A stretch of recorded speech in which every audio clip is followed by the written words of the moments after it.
if you want a long-term sustainable transformation, you got to understand the thing called law of inertia, which is Newton's first law of motion. The object at standstill will remain at standstill unless and until a force is applied. Right now, this is where most people fall into the trap, which means imagine you're driving a cycle.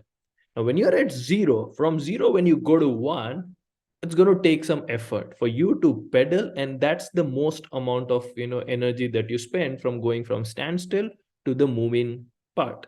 Now, when you're moving, again, you continue to apply the force. Okay, and this is where most people understand this thing wrong. Once I have started my health and fitness routine and I'm doing it, why is it not becoming a habit? Why is it not becoming automatic? Here's the thing, it will never become automatic. And here's the thing, you can reduce the friction and you can apply or use external force to continue to do it, but it will never become zero effort. The effort will continue to reduce as you go forward, but it will never be zero, right? So when you're starting, yes, it needs lot more effort. Once you're in the momentum, once you're in the flow, you will be able to go much more smoother and the effort required will be less. But if the friction is more, then you will have to apply additional force. For example, you're riding a bicycle and suddenly there is a slope that you have to climb. If you have to climb the slope, you have to put some extra pressure on your pedals and then you move forward.